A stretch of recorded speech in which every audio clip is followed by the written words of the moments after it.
بسم اللہ الرحمن الرحیم۔ السلام علیکم۔ حویلی میں 50 سال چودھریوں کی نوکری کرنے کے بعد اب میں بوڑھا ہو چکا تھا۔ اکثر جب کبھی میرے پوتے پوتیاں میرے ارد گرد بیٹھ جاتے اور بڑے اشتیاق سے مجھ سے حویلی کے بارے میں پوچھنے لگتے، دادا ابا حویلی اندر سے کیسی تھی اور حویلی کے لوگ کیسے تھے، مگر میں خاموش رہتا کیونکہ میں انہیں بتا ہی نہیں سکتا تھا کہ 50 سال حویلی میں گزارتے ہوئے میں نے وہاں کیا کیا دیکھا۔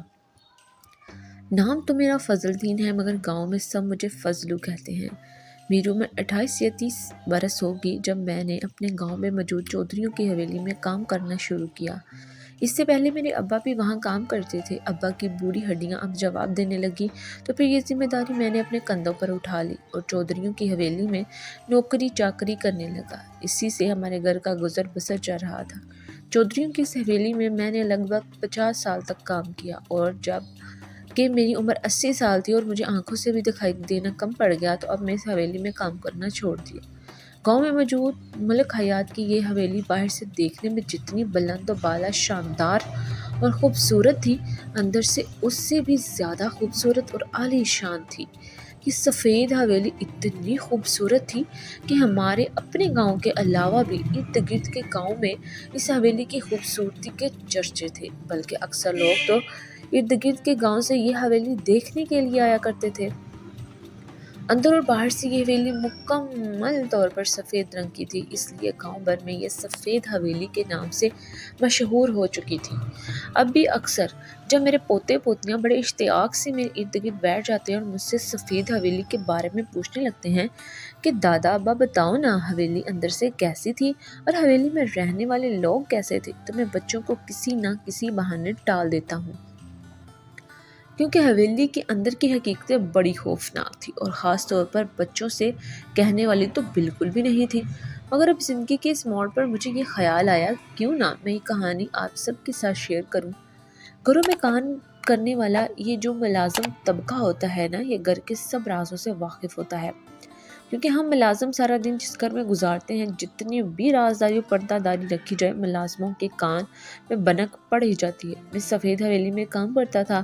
ملک حیات اونچے لمبے قد اور بڑی جسامت کے مالک تھے۔ قد اور جسامت کی طرح آواز بھی بڑی رعبدار تھی۔ ان کی شخصیت کی طرف دیکھ کر اپنے آپ سامنے والے پر ایک ہیبت سی طاری ہو جاتی تھی، بالکل چودھریوں اور سرداروں والی شخصیت تھی ان کی۔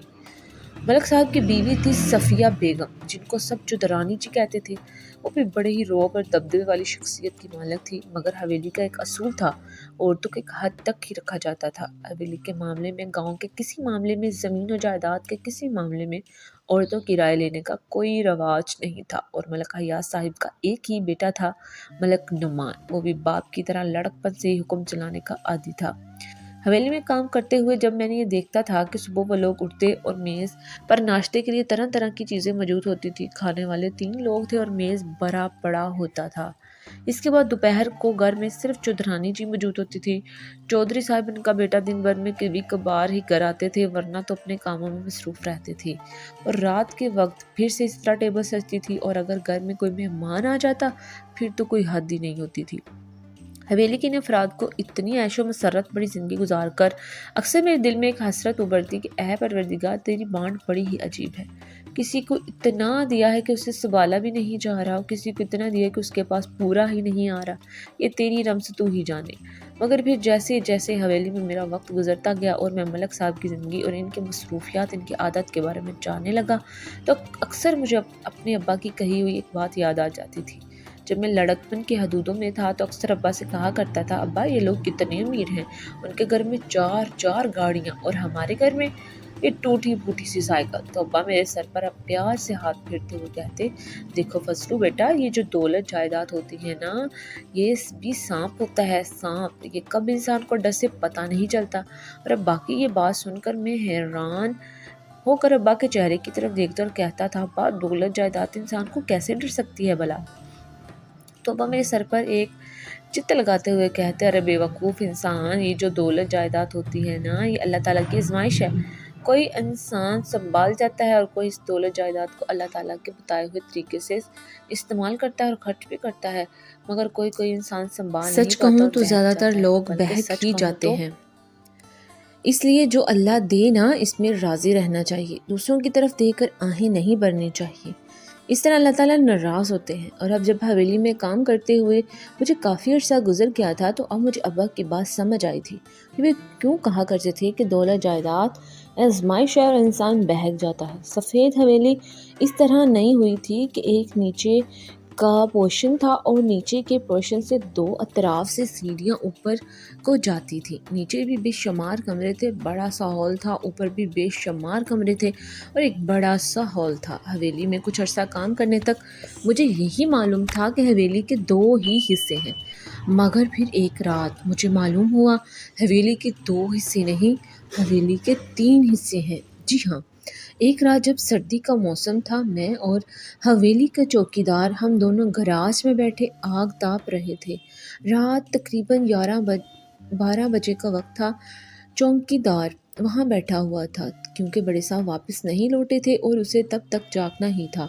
آگ جل رہی تھی اس لیے میں بھی پاس بیٹھ گیا۔ مجھے تو جمائیاں آ رہی تھی، میں اٹھنے کا ارادہ کر ہی رہا تھا کہ باہر گاڑی کا ہارن بجا۔ چوکیدار جلدی سے اپنی کرسی سے اٹھا، اس نے بڑا گیٹ کھول کر گاڑی کو اندر آنے کا راستہ دیا۔ گاڑی اندر داخل ہوئی تو ڈرائیور سیٹ سے مالک صاحب اترے اور پھر انہوں نے چوکیدار کو پچھلا دروازہ کھولنے کا کہا۔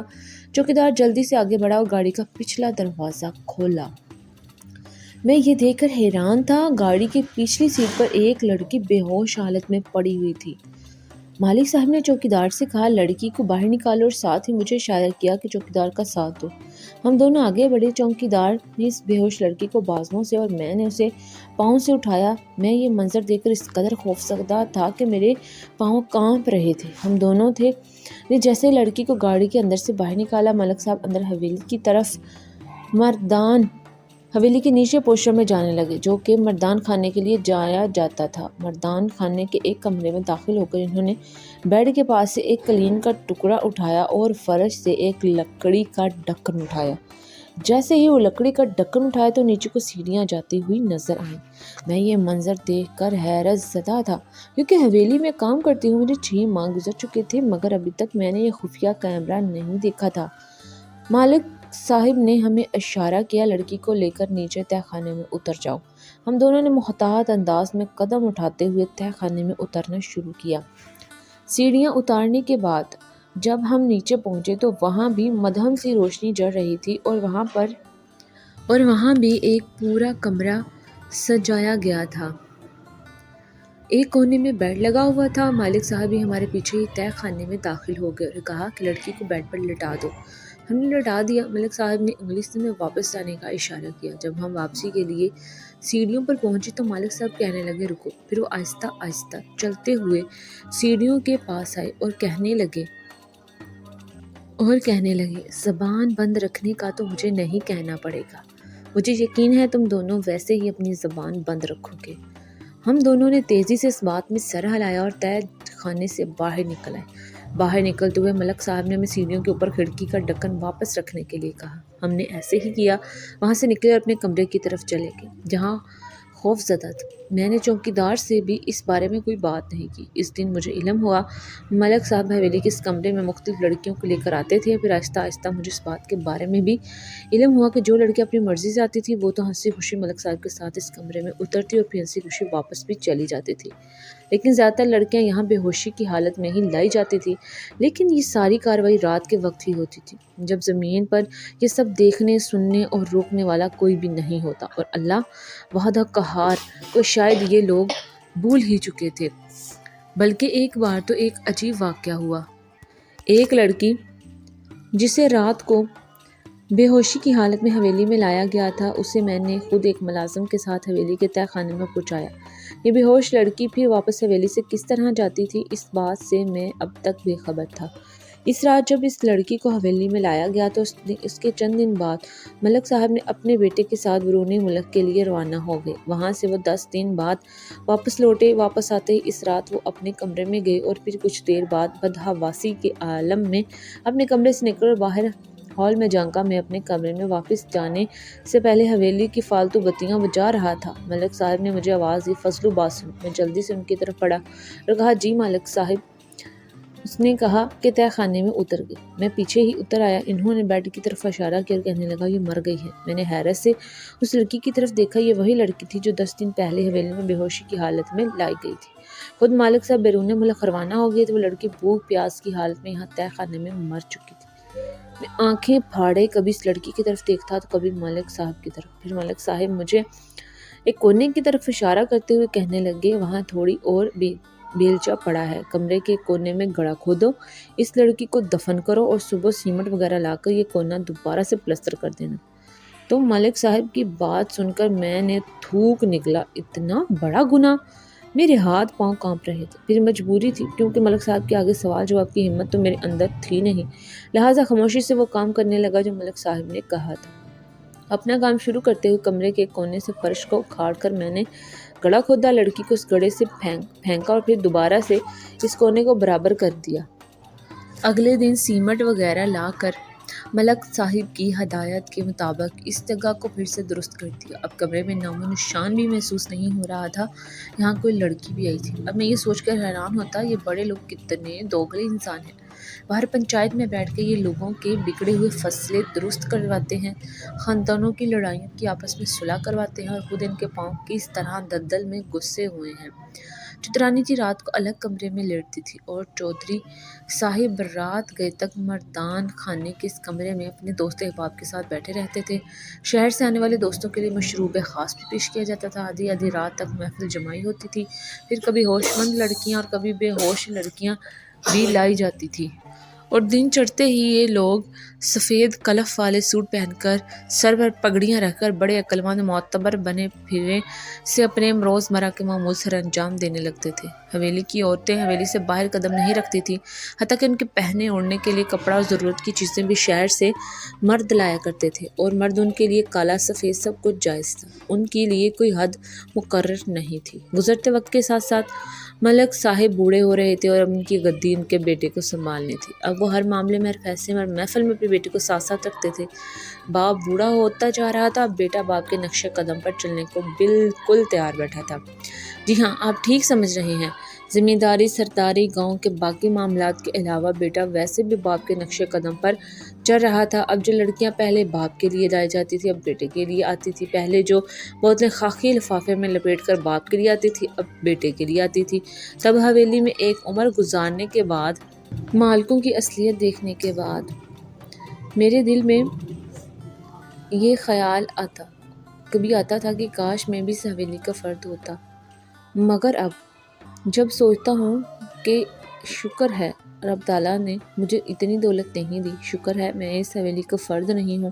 اور اب جب بچے مجھ سے پوچھتے ہیں کہ دادا ابا بتاؤ نا سفید حویلی اندر سے کیسی تھی اور حویلی والے کیسے تھے، تو میں بچوں کو کسی نہ کسی بہانے سے ٹال دیتا، انہیں یہ تک نہیں بتاتا تاکہ سفید حویلی کے اندر رہنے والے کالے رنگ کے تھے، ان کے دوگلے چہرے تھے، دنیا کے لیے ان کے دن کے وقت اور چہرے تھے اور رات کے وقت بند کمروں میں وہ اور چہرے اپنا لیتے تھے، جنگل میں بسنے والے بڑے بڑے دانتوں والے شکاری کتوں کی طرح، جن کی حوس دیکھ کر صرف خوف محسوس ہوتا تھا۔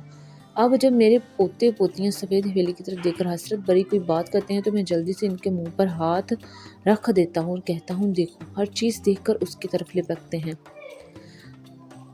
ہر چیز ہر ایک کے لیے نہیں ہوتی، خدا بہتر جانتا ہے، خدا کی ذات بہتر جانتی ہے کس کو کس چیز سے نوازتا ہے، اس نے جو دیا اسی میں خوش رہنا سیکھو، کبھی بھی کسی کی طرف دیکھ کر اسے جیسا بننے کی کوشش مت کرو، اللہ تعالیٰ نے تمہارے لیے جو پسند کیا اسی دائرے میں رہو، شکر گزاری کی زندگی گزارو، کیونکہ جس طرح ہر چمکتی ہوئی چیز سونا نہیں ہوتی، اس طرح اکثر یہ امیر لوگوں کی چمک دمک بھی آنکھوں کا دھوکہ ہی ہے۔ ناظرین، مزید اس طرح کی سبق آموز کہانیاں اور واقعات سننے کے لیے ہماری ویڈیوز کو لائک کریں، شیئر کریں اور چینل کو سبسکرائب کرنا مت بھولیے۔